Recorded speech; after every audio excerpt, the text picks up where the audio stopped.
So like, no, two-time unified heavyweight champion. So far, so good. oh, with boxing, yeah, 100%. But what I'm saying now is, there's another level of fitness. You guys wanted me to go bigger? How about twice as big? If Anthony Joshua was to do what he done to Ngannou to Jake Paul, that's like life-changing injury. Anthony Joshua has shocked fans with a monstrous new physique that looks engineered for pure destruction. Leaner, sharper, and more explosive than ever, his transformation has ignited buzz across the boxing world and sent a cold warning to Jake Paul. From stone-carved shoulders to a revived championship stance, Joshua's upgraded frame isn't just for show, it signals renewed power, renewed focus, and a dangerous reminder what peak AJ truly looks like now. The only way we're going to win a 12-round fight is if you push yourself in the gym. So, yeah, that's what I like about the world-class boxing gym.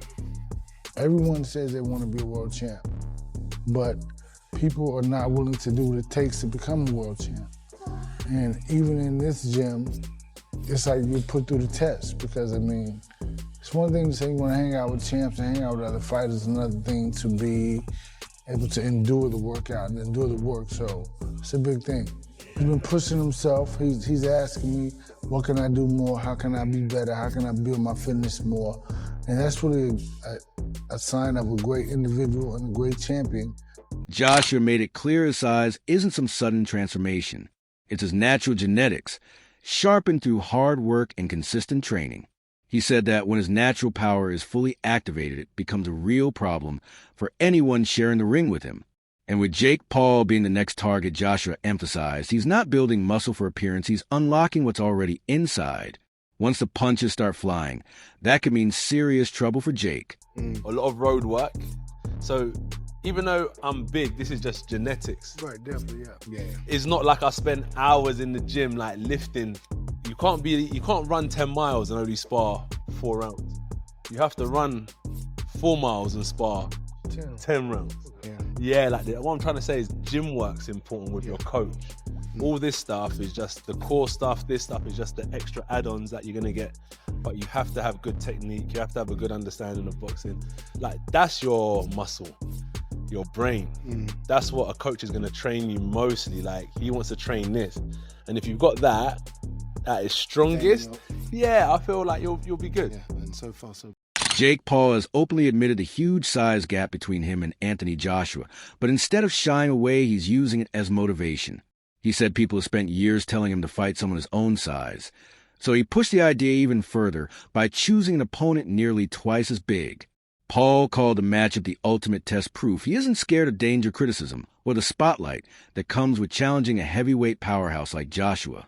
And while he insists that facing a giant is the perfect way to prove his legitimacy, even he can't completely dismiss the real risk that comes with such a massive physical mismatch. Wanted me to go bigger? How about twice as big? Literally, he's twice as big as Gervonta. He's 6'6", 260 pounds with an 82-inch reach. I mean, just look at us next to each other. Two-time heavyweight champion of the world, an Olympic gold medalist. While he was winning Olympic gold, I was filming Vines in high school. What'd you say? AJ is a knockout artist with fights that have literally ended in seconds.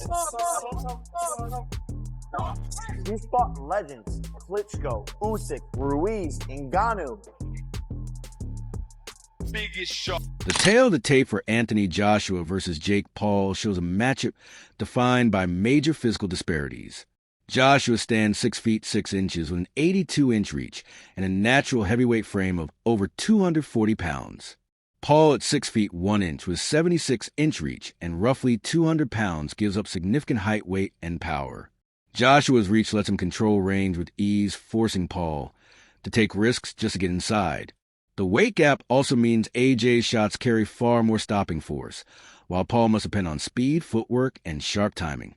If Joshua uses his size smartly to fight, could quickly become a physically overwhelming challenge for Jake. Difference, we've got 28 years old compared to 36 years old. So I guess the advantage there goes a little bit towards Jake Paul. 28-year-old is better than a 36-year-old. But that being said, we've got talking about experience and everything else. What comes with being 36 years old at Anthony Joshua's level. And then, like I mentioned, the heavyweights kind of seem to prime a little bit older. Now, come down to the height and the weight. This is the big one. 6'1" versus 6'6". 200 pound versus 252 pound. We got a 252 pounder in Anthony Joshua. The reach advantage is a lot, which we would expect. Amateur fights, we can see that Jake's only had one, where AJ is at 43, but 43 of them are included at the highest level, Olympic level.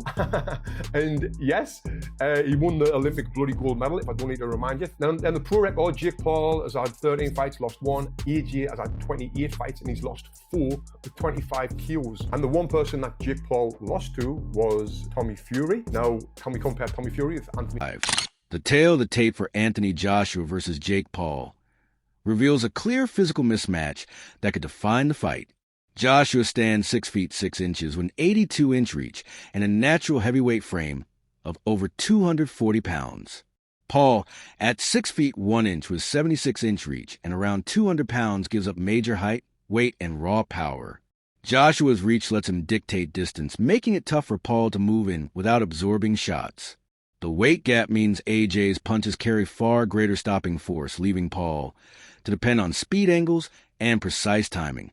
If Joshua uses his size correctly, the matchup could become a physically overwhelming challenge for Jake. People who say Anthony is ruining his legacy just by taking this fight. Fans don't respect what he's done in the sport already. He's an Olympic gold medalist, 2-time unified heavyweight champion of the world. I sort of sympathize with him because I feel like if he doesn't beat him quicker than he beat Francis, people are just going to write it off. I'll ask you bluntly, have there been any discussions about there's an agreement, there's a secret contract? Have any of those discussions happened regarding this fight? It's an 8-round professional fight. AJ wouldn't have taken it if that was the stance it had to be, if it was an exhibition, if it was you've got to hold him up for 8 rounds. It wouldn't suit Anthony Joshua. Anthony Joshua.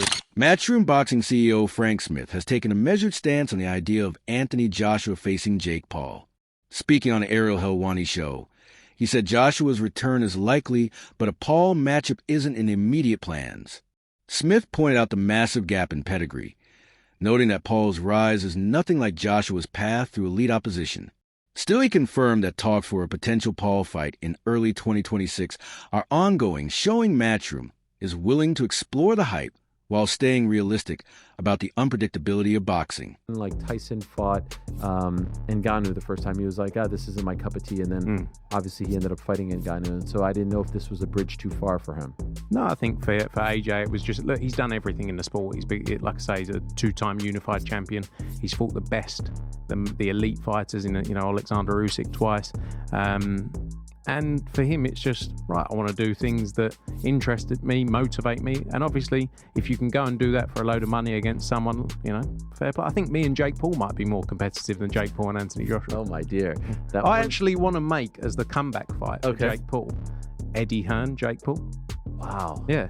Don't you think that would be big? As the comeback fight? Yeah, like meaning after he loses this one. For Jake's comeback fight. You think Eddie would be down? For money. Could you imagine? I know. I'd happily negotiate. Tony Bellew has expressed strong skepticism that a Joshua-Paul fight will ever happen. He believes the matchup is a clear mismatch with Joshua's size, power, and experience putting Paul in real danger. Bellew sees the bout as a pure money grab, warning that Paul will be risking his health for a payday. While he says Joshua's legacy wouldn't be affected, Bellew insists that the fight did take place. Joshua would dictate every moment. To him, the whole idea feels more like entertainment than a legitimate sporting contest. I don't believe a single thing until literally I see them in a ring together.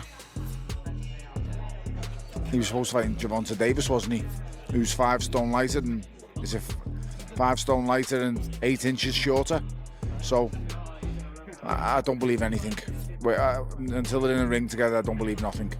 Obviously, AJ was meant to fight in an 8-rounder. I think Eddie said to me earlier against... In an 8-rounder? Yeah, against a top 120 opponent on BoxRec that none of us would have heard of. Okay. Just a kind of confidence, go and get a knockout type victory. I suppose you can go and do that against Jake Paul and earn an absolute fortune from Listen, I've said before and I'll say it again. Boxing is a brutal business. Go and make as much as you can, as quick as you can.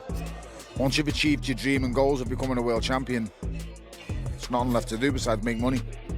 What are you chasing? You've won all the belts. You know, I think he's missing a WBC. I think that's about it. Go and get the belts, and that's it. Move on. Do you believe it should be sanctioned? What I believe doesn't matter. No, but I'm just curious. What I believe doesn't matter because some governing body will, of course, or some sanctioning body will, some the Florida State organisation. Yeah, absolute maniacs. But you know, that's another argument. That's another cause. It's like the one I heard Chris Eubank Senior talking about on the radio the other day. You're talking about safety of fighters. Champ, you were the worst for it. You went up to cruiserweight when you were super middleweight and didn't do it once but twice. And then you're saying people should have saved you from yourself. No, that's why we're fighters. So, it's boxing. We know we... Many experts believe it would be embarrassing for Anthony Joshua if he doesn't knock out Jake Paul within the opening minutes. With the matchup viewed as a huge mismatch, anything short of a decisive early KO is seen as potentially damaging to Joshua's legacy. Proper fight, is it? We'll hear some proper talk then. If Anthony Joshua doesn't knock out Jake Paul within 6 minutes, it's embarrassing. Not only for him, but also for the sport of boxing.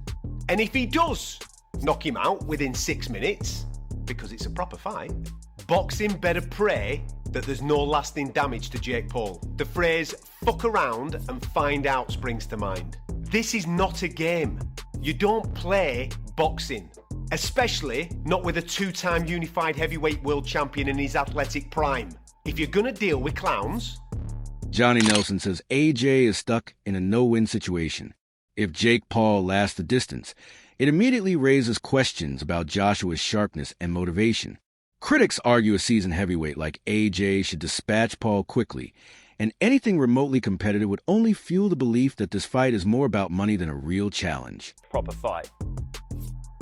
I do believe it because AJ's involved, and I think AJ'd struggle to he's going to take enough flack over this, but again, it's money talk. So I think AJ will struggle because it's an all-win situation. If he goes in there, Jake Paul lasts the distance. What does he tell you about AJ? Apart from he's just earned an extra 50 million quid. If he goes there and struggles with Jake Paul, then what does he say about AJ? Your heydays are well and truly over. If he goes in there and knocks him out, then I'll say that's to be expected. So the glory, there's probably not much glory in it, apart from the haters of Jake Paul to say, right, I've got rid of this kid. I think it's very brave of Jake Paul. So now the problem child has got to believe this fight's actually happening. So now you've got our attention. So now you've got to back up the boast. It's not about, you're not playing tiddlywink. This is the only game you can't play. You can play football, golf, tennis. He praised Paul's business savvy, calling him a genius for how he has branded and monetized himself, but remains doubtful about Paul's standing as a true elite fighter. Nelson says Paul is a decent domestic-level competitor who earns world champion money without taking the traditional path of grinding in the gym or climbing the pro ranks. In his view, Paul's real power comes from his promotion and online influence, not from top-tier boxing ability. Dubois, he's going to be 35 years of age. It's crazy what I'm about to ask you, but can Jake Paul really beat Anthony Joshua? All right, listen, I give all credit. Everyone knows that. They get mad at me that I gave too much credit to Paul. Why? He's done a hell of a job to put himself in this position. He sold himself. He sold his dream. He took his dream. He took his idea. And he put it out there, and he made it happen. Give him credit for that. And he made it happen. And he took risk along the way. Yeah, he picked his spots. He's in the driver's seat. He gets to pick his spots. He's the one bringing the money. He's the one promoting. Yeah, he's the name. He made himself that, coming from where he came from, with all his followers and the whole thing, and just the uniqueness of what he was doing. But he has learned along the way. He's not a top guy yet. No, I don't know that he ever will be. He didn't have that amateur background and the things that you usually need to. Jake Paul isn't limiting himself to boxing. He has also expressed interest in facing MMA star Conor McGregor. Paul claims his boxing skills are on the rise, while implying McGregor's abilities are fading with age. This statement has drawn skepticism, given McGregor's proven record in combat sports. Paul's remarks highlight both his confidence and his strategy of targeting high-profile opponents to boost his own profile. Meanwhile, fans are particularly intrigued by the idea of a matchup between Anthony Joshua and Jake Paul, with many expecting Joshua to dominate and humble Paul in the ring. Paul's history of calling out elite fighters and asserting superiority has made him one of the most controversial figures in combat sports. Critics argue that his confidence against Joshua is unrealistic due to the significant differences in experience, skill, and weight. Despite this, speculation about a potential fight has captured widespread attention, with fans eager to see if Joshua could silence Paul's bold claims inside the ring. I've got to be taking the mick. Jake Paul has called out Anthony Joshua and claims, I will fucking beat Anthony Joshua's ass. You know what? I want this to happen just so Anthony Joshua could just absolutely decimate this man right here. So first he fights Tommy Fury, a legitimate professional boxer, and he loses. Then he fights an OAP in Mike Tyson and beats him. Obviously, he's nearly 60 years old. Then he goes to try and fight Canelo, which fell through, thankfully. Then he tried to fight Tank Davis, which again fell through. And now he wants to fight Anthony Joshua, a legit world-level heavyweight boxer. Anthony Joshua is someone that I've always looked up to and probably one of my favourite boxers to this day and age. Don't get me wrong, I don't mind Jake Paul here and there, but there's just things he does in the sport that I don't agree with at all. And fighting Anthony Joshua, listen, I'm all here for it just to see him get knocked clean out. The fact that he thinks he can compete with these high-level boxers even though he lost to Tommy Fury is just laughable. But how long does it take for Anthony Joshua to knock Jake Paul out? Boxing experts often call Jake Paul the sport's ultimate cash cow, raking in massive earnings from multiple avenues. In 2021 alone, he reportedly made over $40 million from fights. His pay-per-view events generate huge revenue, and he also acts as his own promoter through Most Valuable Promotions, MVP. Beyond the ring, he capitalizes on his enormous social media following with endorsements and YouTube content. Paul frequently calls out boxing legends, promising them big paydays only to trash-talk them after the fights. Despite suffering his first professional defeat against Tommy Fury, Paul continues to market himself as one of boxing's biggest draws, leveraging both controversy and spectacle to maintain his prominence. Tyson-Jake fight, wasn't that amazing?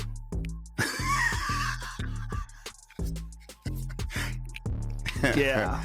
It's amazing they got paid so much money for that. 25 million and 40 million? I think 20 and 40. Yeah, I think that's what I'd heard. You know, which I'm happy Mike got the money, and I'm happy that he didn't get hurt. That was my fear, that it was going to be a real fight and he was going to get hurt. You've known him for a long time. I've known him for a long time. I love that dude. Me too. And he was a larger-than-life figure in my childhood. Truly, me when too. I was a kid, when he was the champ, it was like people don't understand what a champ he was. Like he wasn't just the heavyweight champion of the world. He was an executioner. Like Truly. Every fight was just a matter of how long was it going to last. Which fight it was that I went to go see a couple of fights, and I actually went to go see Julio Cesar Chavez fight. And that. Unlike some traditional boxers who ignore spectacle boxing, Anthony Joshua has taken a measured stance. He believes YouTube boxing benefits the sport by attracting a new audience and boosting overall viewership. Joshua recognizes that fighters like Jake Paul have brought younger fans to boxing who might not have engaged with otherwise. YouTube, 10 out of 10. boxing scene. I'm telling you, it's good for boxing because it's showing people you can fight someone that is well-known, credible, can fight, marketable, without a championship and have that same effect. Yeah. Early on in your career, and you can still get all the rewards anyway. So I think that they're showing guys, oh, hang on a minute, there's so much potential in boxing regardless of championships. And I think it's good because now people start taking more risks early on. These guys coming into the game are changing the landscape for the better, showcasing that if you have a business mind on, marketable, creative, content driven, obviously talented, you can generate. What's your take? Will AJ dominate, or could Jake shock the world with an upset? Share your predictions in the comments.